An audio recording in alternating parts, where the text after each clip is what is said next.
This is Killer Innovations, a show about ideas, creativity, and how you can innovate. Welcome to the Innovator's Garage, where you learn to create your next game-changing killer innovation.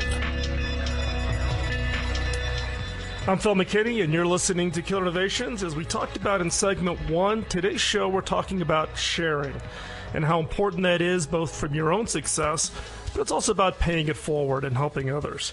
Our guest today is Brian Kramer. Brian's latest book, Shareology, made USA Today's top 150 book list the week it was released, as well as the number one on Amazon in a number of the categories. The book explores the history, art, and science of sharing and illustrates why sharing kind of gives you that unique competitive advantage. It's not that opposite perspective of holding on to things, but by sharing it, you actually increase unique competitive advantage, both for you as an individual, but also for corporations. So, Brian, hey, how are you doing? And it's been way too long since we've gotten together.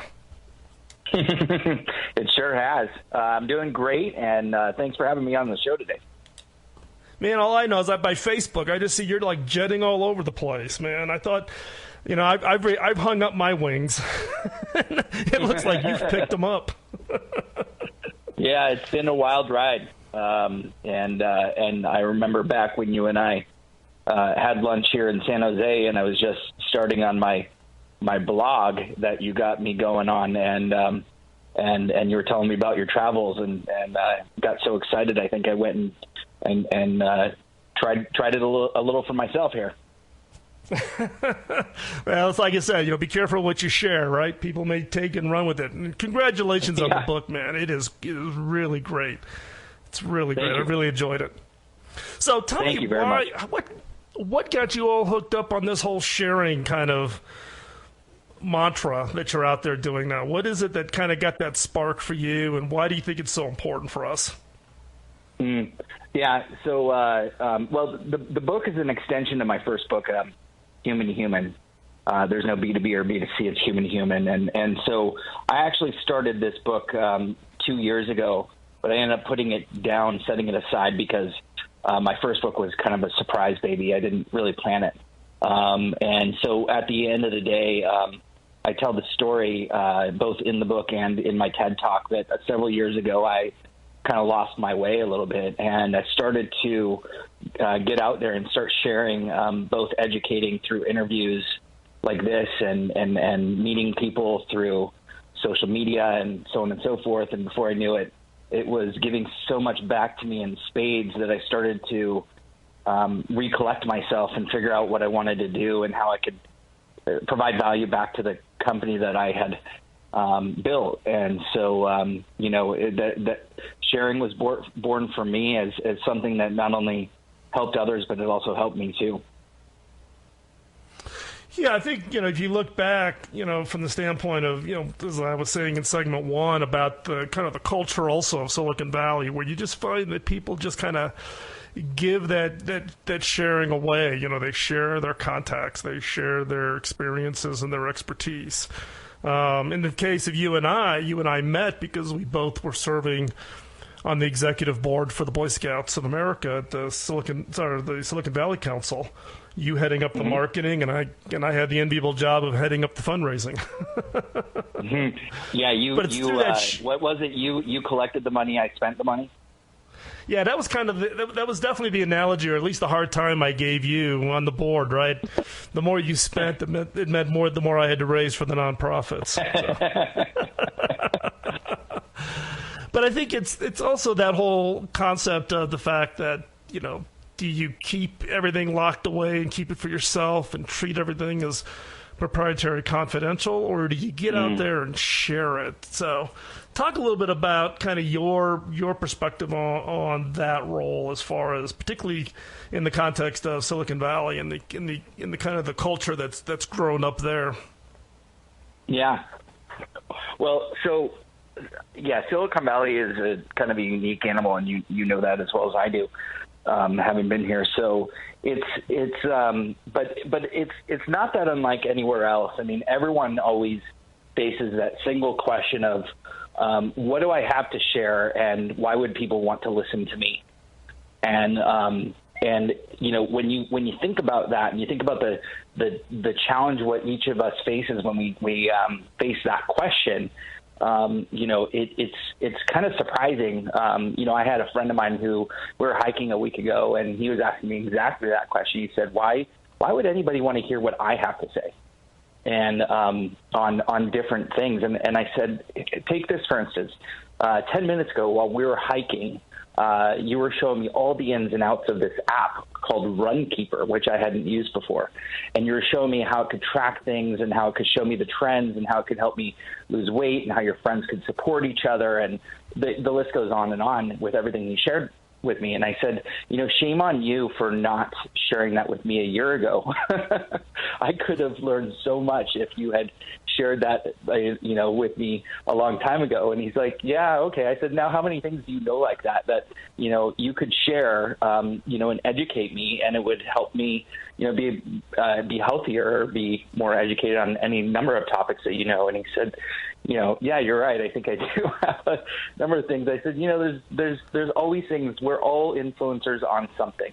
We all are passionate about something, at least one thing, at the very least. And we know a lot about that thing. So why not share it? And I think, not just Silicon Valley, but everywhere, everyone has that kind of information stored away and can really help people. And once you help people, man, the doors just open wide up. Yeah, and I think that's the exact point, right? Is when you start sharing, what you find is that there is an audience for whatever it is you're interested in, whatever it is you're thinking about, right? And many people think, oh, nobody wants to listen to me. But they, all of a sudden you start finding, and what you think is a niche audience, turns out to be a much bigger audience than what you'd ever even anticipated. I mean, look, I started what turned out as this radio show, started off as a podcast 11 years ago. And I thought it was going to be a pretty niche-y little thing talking about innovation and creativity and how do you take products and bring them to market, et cetera. And then it's just kind of continue to grow and expand and now I've got this radio show. So we're going to stay right where we're at. And Brian, what I'm going to ask is in the next segment is for you to think about, when we come back, for you to give kind of 3 recommendations on how people can kind of get started on this whole concept of sharing. And really, how do you share the, what is it, how do you get people started from this whole concept, this whole sharing concept? It's harder than it sounds for some people, because some people have just been so private for so long. So when we come back from the segment, from the commercial break, Brian, if you could do that would be great. Stay right where you're at. I'll be posting links to everything we talked about in the show notes at killerinnovations.com, so go check it out. The site is up, and we'll be right back. I'm Phil McKinney, and you're listening to Killer Innovations.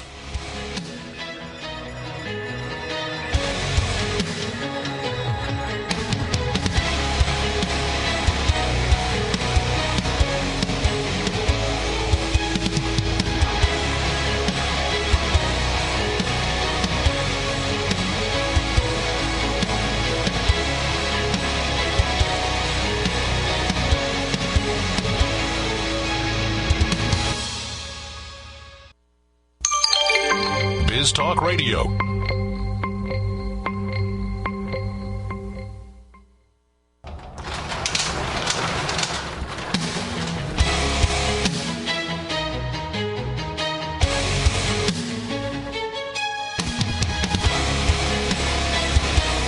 This is Killer Innovations, a show about ideas, creativity, and how you can innovate. Welcome to the Innovator's Garage, where you learn to create your next game-changing killer innovation. I'm Phil McKinney, and you're listening to Killer Innovations. Today's guest for today's show is Brian Kramer. He's the author of a new book. It's been out for about a month or so ago, I guess now, Shareology.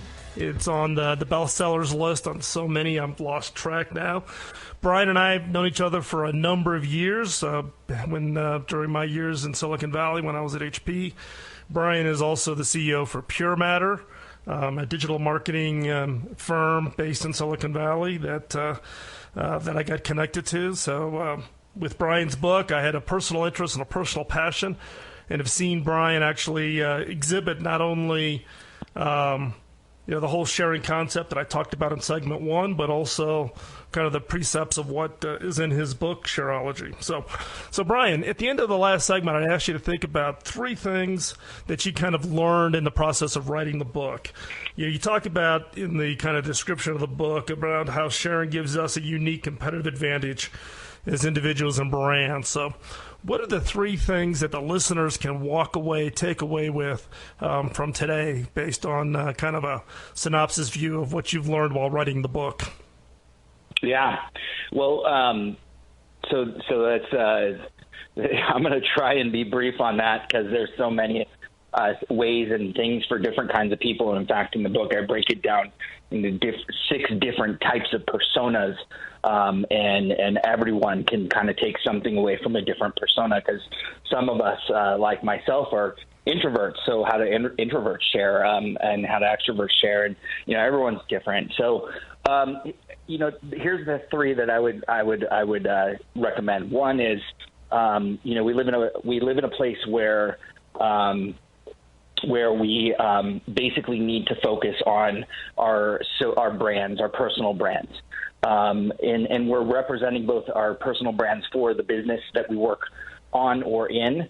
And that personal brand is a lot stronger now than it ever has been. Employees have a chance now to be the voice of a brand externally. That's the no B2B or B2C. We all have a direct connection to the customer. That's important because now you want to be able to build your social body language. When you're online and you're looking across the spectrum of everything that you can do to share yourself on different levels. And the reason I say that is because we're as humans, we're complex. We have a lot of multi-dimensional. We have emotions. We have we have different ways that we approach certain instances, and our sharing plays a part in all of that. And at the end of the day, that plays a part into how people perceive us. So the first thing is you have to build your social body language. You have to build your persona online in the most authentic way possible, and make sure that it is allowing people to see who you are, who you truly authentically are.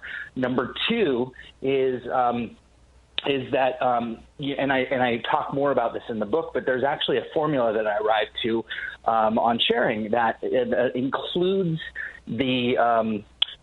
it's basically what I boiled everything down to. I did over 250 interviews with social linguists and psychologists and executives and so on and so forth. And what it basically boiled down to is this. What you share it is perceived on the same level of how of the content that you share. And what that basically means, put very simply, is you are what you share. So if you were to take a piece of content and you were to share it every day for the next 5 days, like if you were to share The Economist every day for the next 5 days, guess what would happen? People would start to identify you around The Economist. And I don't know why I picked The Economist, because that's something I'd probably never do. But if you were to do anything around sharing around specific types of content, people will know that's what you're interested in. That's what they'll start to identify you over. Now, here's the third thing. Just real quick before I move on, the good news is that you can change everyone's perception, and again, you have to do it authentically. But you, being that you are what you share, if you want to be perceived differently through authenticity, you can change what you share, and you will start to change the direction of how you're perceived. So the final thing is that you don't, if you're just getting started, a lot of people are still getting started on figuring out what it is that their passion is and what to share. Don't think about it in terms of don't get caught up on the topic of what you have to share. Interview others. Go out there and find people that you want to help tell their stories. And in doing so, you're going to meet new people. B, you're going to learn new things. And C, you're going to share that information that they have and help them out. And I guarantee you that you're going to make different kinds of connections on different levels simply by taking that one tactic of interviewing others and helping to share their story. It's going to come back to help you. It just will. So I would say that those are the three really important points if you take anything away from the book. Again, I haven't divided up the whole book into the art and the science side, so you can learn a little bit about both, but it kind of boils down to those three things. Well, I think the particularly on item number 3, right? Don't get caught up on your topic, right? Because I think people kind of get into this, self-talk. I'm not an expert. No one's going to listen to me. But this advice on finding out what others want to share and then share their story, I just find that really intriguing from the standpoint of how that plays out. Because one, you help share, you get a message out in helping other people share. And in some cases, you actually may find that one topic that actually is something that you can kind of wrap yourself around. Getting back to your point number 2, which is what you share is what you share and what you are really one and the same thing. Yeah, it really is. And you know what? This is exactly how I started on my path. I went out and started to interview people, just like you're doing here, and have been doing for a lot longer than I have. I went out and did interviews on camera, and I found myself just sitting there intrigued with their story. Like it was almost like I forgot the cameras were even there. And before I knew it, the 30 minutes of being on camera was like lightning fast. I learned so much. And then we went to share the interview, and everyone else got a chance to actually be with us because they were watching obviously the same thing that I just went through. And I just felt like, it's really all about connection, right? Everything that we do, as we're sharing, the only reason that we share is because of one thing. That's connection. We share to connect with people. We share to connect with new relationships. And at the end of the day, if everything's about building relationships, to build your business, to build your life, to be happy in what you do, then you can't afford not to share, because that's how you build connection in the most authentic way possible. Yeah, I think that's an important point, right? It comes down to, you emphasized in the second bullet, which was the whole issue of authenticity, right? And how do you come across as being authentic? You can't make this stuff up. You can't fake it. Yeah, there are people that do, and you can tell right away. And so this, I walk through this as well in the book, but it's trying to find your voice. We all go through that, right? Like, who am I? What is my voice? Like, why is it that what I have to say is important or not, and all that kind of stuff. And that's why I really always suggest that you start in with finding your voice through learning through other people, through other interviews, and eventually you'll just find your voice. Don't try too hard. If you try too hard, that's where the inauthenticity comes, and you don't want that. So be real. That's exactly right. You got to make sure that you're authentic. So as we come up at the end of the segment here, Brian, if people want to follow what you're doing, how can they find you? Yeah, really easy. Just go to my website, and I've got just about everything there. My books, podcasts, and things to learn from, my social handles, all that kind of stuff. It's briankramer.com, and that's Brian with a Y and Kramer with a K. So pretty easy to connect with me there, and I'm on Twitter and Facebook and all those other nice platforms as well.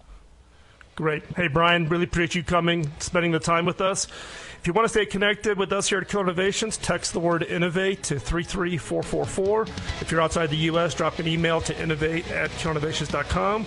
When we come back, I got a killer question for you for this week. So stay tuned. I'm Phil McKinney, and this is Killer Innovations on the BizTalk Radio Network.